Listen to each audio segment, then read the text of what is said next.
There are certain thresholds in a life that you only recognize in retrospect.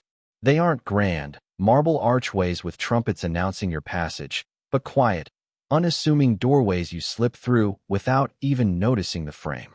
They are the moments disguised as ordinary evenings, as simple questions, as the almost imperceptible shift in the weight of a body leaning against your own.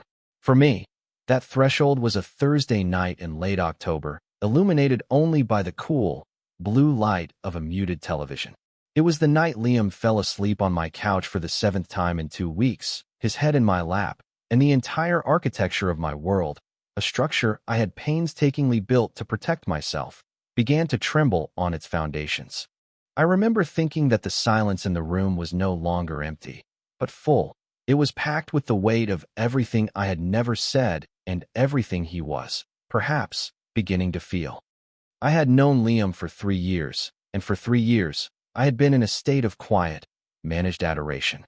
We had met in a university photography club, a place I considered my native habitat, and he treated as an amusing foreign country to be explored. I was the club's treasurer, a silent fixture in the darkroom, a creature of shadow and silver nitrate. He was a software engineering student who'd signed up on a whim, claiming he wanted to understand something that couldn't be reduced to ones and zeros. He was loud in a way that wasn't obnoxious, just full. He filled every room he entered with an uncomplicated, brilliant energy, like sunlight flooding a dusty attic. I, by contrast, had always felt more like the dust motes, content to exist in the beams of light, but never to be the source of it. Our friendship was an unlikely chemical reaction. It was forged in the fumes of developer fluid and the low hum of computer fans during late-night study sessions in the library. He would decipher complex algorithms for me, drawing diagrams on napkins that looked like arcane symbols, and I would teach him how to see the world not as a series of problems to be solved, but as a collection of compositions waiting to be framed. I showed him how the afternoon light could turn a brick wall into a tapestry of gold and russet, how a shadow could tell a longer story than the object casting it. He was a surprisingly good student. He learned to be patient, to wait for the light. I, in turn, learned to navigate his world of relentless optimism and social ease, standing at the edge of his circle of friends, feeling like a translator, trying to keep up with a language I mostly understood but could never speak with native fluency. And through it all, I kept my feelings for him locked in the most secure vault of my heart. It was a secret I tended to like a rare, fragile plant, one that could never be exposed to the open air for fear it would instantly wither. Loving Liam from a distance was safe. It was a low, steady hum beneath the surface of my life, a private source of warmth. It was the way I would frame photographs in my mind with him as the subject. Liam laughing, head thrown back, against the stark geometry of a campus building. Liam concentrating, a furrow in his brow, his face lit by the glow of a monitor. Liam asleep on my lumpy old armchair after we'd pulled an all-nighter. I was a collector of these silent images, a curator of a museum to which I was the only visitor. To risk the friendship, the easy, comfortable space we had built, for the impossible hope of something more felt like a form of madness. It would be like burning down the gallery just to see if the paintings would survive the fire. I was certain they wouldn't. The shift, when it came, was not a subtle tremor but a seismic event. It was heralded by a phone call late on a Tuesday night. It was his girlfriend, Chloe, or rather, his now ex-girlfriend. He had been with her for nearly 2 years, a fact I had learned to metabolize as a permanent fixture of the background radiation of his life. I had never disliked her. She was perfectly nice, but my perception of her was always filtered through a lens of quiet envy, a feeling I was not proud of. When he called, his voice was hollowed out, stripped of its usual bright resonance. He didn't say much, just a few fractured sentences about a fight, about things being over for good. Then, after a long pause, he asked the question that would become the first loose thread in the tightly woven fabric of our platonic bond. Can I just come over for a bit? I don't want to be in my apartment right now. He arrived looking like a city after a power failure, all his lights extinguished. The usual energy that radiated from him was gone, replaced by a static quiet that felt deeply wrong, like a birdcage without a bird. He didn't want to talk about it, and I didn't press. I made him tea, which he held in both hands as if for warmth, and we sat on the couch and watched some mindless documentary about deep-sea life. For hours, the only sounds were the hushed narration about bioluminescent creatures navigating the crushing dark and the soft click of Liam's mug against the coffee table. He was a physical presence, solid and real beside me, but it felt like his spirit was miles away, drifting in some cold, lightless abyss. Around 2 in the morning, his exhaustion finally won. His head began to nod, his body slumping sideways until his temple was resting against my shoulder. My entire nervous system went into high alert. It was a simple, innocent gesture born of fatigue and grief, but for me, it was a cataclysm. I could feel the warmth of his skin through the thin fabric of my shirt, the soft texture of his hair brushing against my neck. I sat perfectly still, my own body rigid, my breathing shallow, terrified that the slightest movement would break the spell. After a few minutes of this precarious balance, he shifted, sliding down until his head was resting fully in my lap. He sighed, a deep, shuddering exhalation that seemed to carry a year's worth of tension with it, and fell asleep. And so the ritual began. It wasn't a conscious decision made by either of us. It was a current we fell into, a pattern that established itself without discussion. The next night, he texted, "Don't feel like cooking. Pizza at yours." He showed up with a large pepperoni and the same haunted look in his eyes. And once again, after the pizza was gone and the television was on, he drifted off to sleep with his head in my lap. The third night, he didn't even offer an excuse. He just appeared at my door around 9, holding his laptop. "Mind if I work here?" he'd asked. He didn't get much work done. For 2 weeks, my apartment became his sanctuary, his decompression chamber, and my lap became his pillow. This new intimacy existed in a strange, unlit space between friendship and something else. It was a territory without a map. Every night, I would sit on that couch, every muscle tensed, while I conducted a forensic analysis of his smallest movements. The way his fingers would sometimes twitch and brush against my leg, the soft, rhythmic puff of his breath, the subtle increase in pressure when a dream, perhaps a bad one, would pass through his mind. My own feelings were a roaring furnace I had to constantly bank, terrified a single stray spark would escape and incinerate the fragile ecosystem we had developed.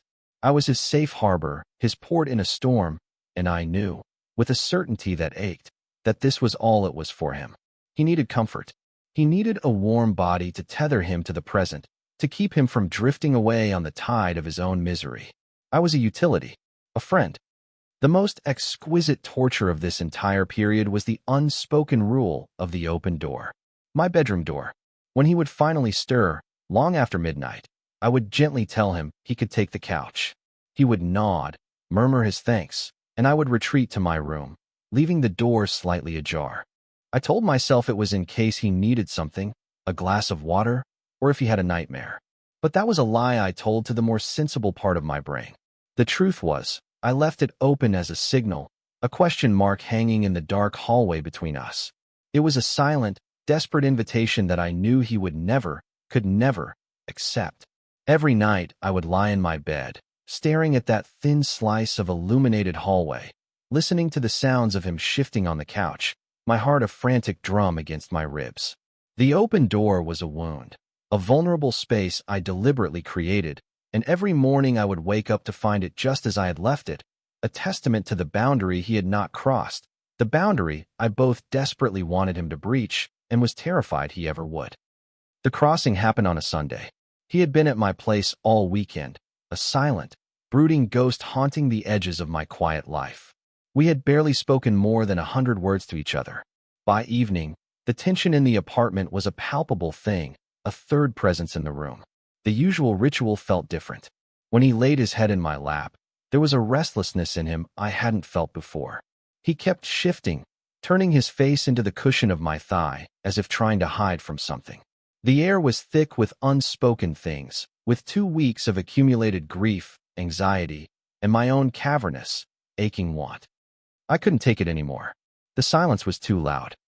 "Liam," I said, my voice barely a whisper. It sounded unnaturally loud in the quiet room. He stilled, but didn't look up. "Yeah. Are you okay?" It was a stupid question.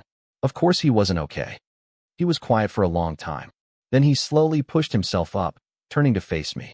The blue television light carved his face into a landscape of sharp angles and deep shadows.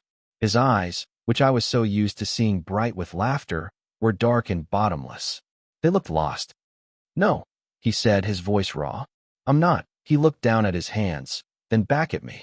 There was a different kind of vulnerability in his gaze now, something that wasn't just about his breakup. It was newer, more confusing. It was directed at me. "Can I ask you something weird?" My heart hammered against my ribs. This was it. The precipice. "Okay." He hesitated, his gaze dropping to my mouth for a fraction of a second before meeting my eyes again. The air crackled. The entire universe seemed to shrink to the few inches of space between our faces on that worn-out couch. "Would it be okay," he began, his voice so quiet I had to lean in to hear it, "if I kissed you?" Time stopped. The sound of the television, the hum of the refrigerator, the distant city traffic, it all faded away into a dull, white noise. There was only his question, hanging in the air like a suspended particle of dust in a sunbeam. It wasn't a proposition. It wasn't a move. It was a plea. It was a question born of a desperate, confusing need he likely didn't understand himself. It was him, standing on his side of the threshold, asking for permission to cross. And in that moment, all my carefully constructed walls, all my fears of ruining our friendship, all the reasons I had kept my heart in lockdown, they all turned to dust. All that was left was the truth. I didn't answer with words. I couldn't. I just nodded, a small, barely perceptible movement. It was enough. He leaned in slowly, tentatively, giving me every possible chance to pull away. His hand came up to cup my jaw, his thumb stroking my cheek in a gesture of such profound, uncertain tenderness that it almost broke me. And then his lips met mine. It wasn't a passionate, cinematic kiss. It was soft. It was searching. It was unbelievably gentle. It was a question and a confession and an apology all at once. It tasted of salt and confusion and a desperate, unspoken loneliness that I recognized because it was so much like my own. We were two solitary planets who had drifted in the dark for years and had, against all odds, finally collided. In that kiss, I felt the careful architecture of my life collapsing, and I didn't care.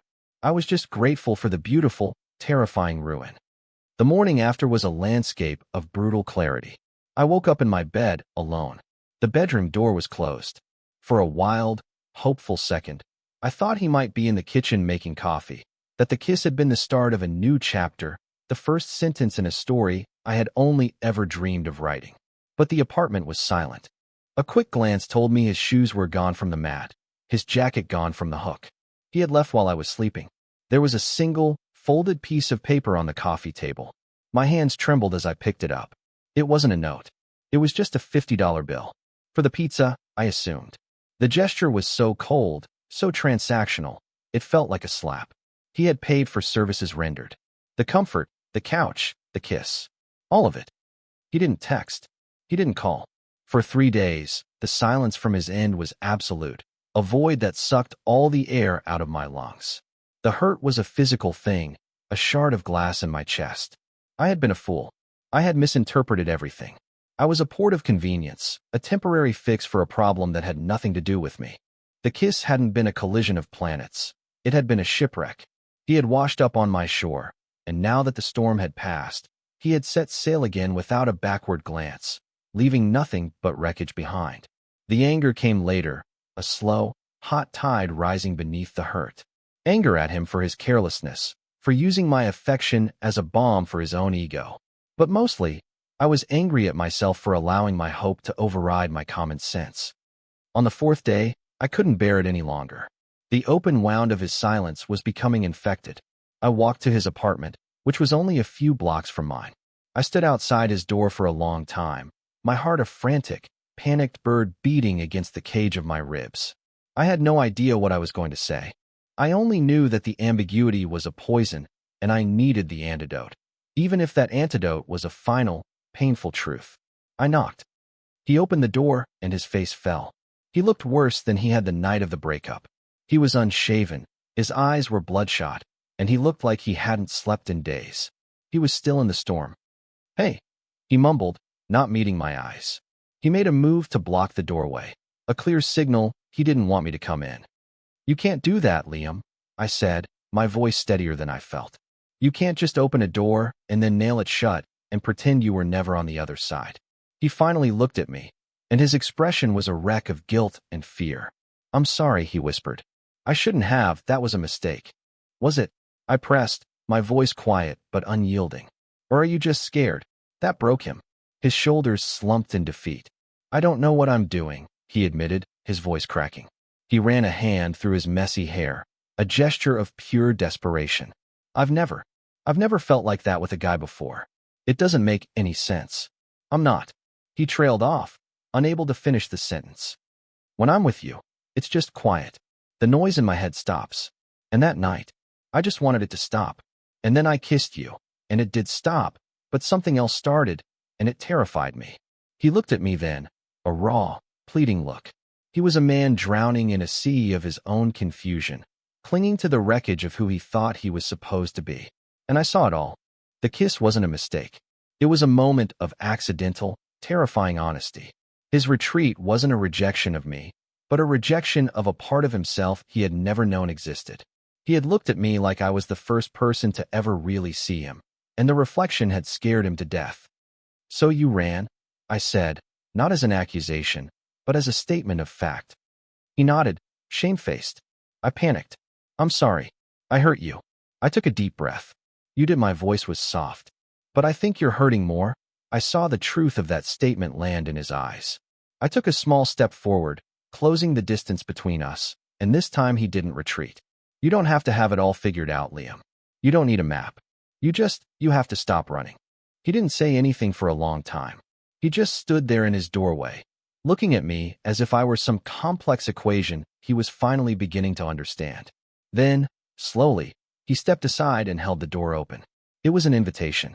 This time, a real one. I walked in, and he closed the door behind me. The sound of the latch clicking into place was the most reassuring sound I had ever heard. We didn't solve everything that day. There was no magical moment of perfect clarity. Instead, it was the beginning of a long, quiet conversation, one that we are still having. It was a process of dismantling, of him taking apart the identity he had built for himself and examining the pieces, and of me learning to trust that the ground beneath my feet was finally solid. The ritual of the couch changed. It was no longer a place of silent, anxious vigil. It became a place where we talked, where he unspooled his fears and confusion, and I learned to voice my own needs. The nights he spent at my apartment were no longer a desperate escape for him, but a conscious choice for us both. One evening, a few weeks later, as we were lying in my bed, a space that was no longer a symbol of unspoken want, but one of shared, gentle peace, he turned to me in the dark. He said, I think I'm starting to understand. He didn't elaborate, and he didn't have to. It wasn't about labels or definitions. It was about the quiet settling of a soul that had been restless for a very long time. It was about him finally feeling at home. It's funny how a life can be defined by doors. For years, my love for him existed behind a closed one. Then, for a time, we lived in the unbearable vulnerability of a door left intentionally ajar, a space of hope and terror. But now, finally, we had found our way into the same room, and we had closed the door together, not to shut the world out, but to finally let each other in. And in the beautiful, honest silence we had learned to build, we began to heal.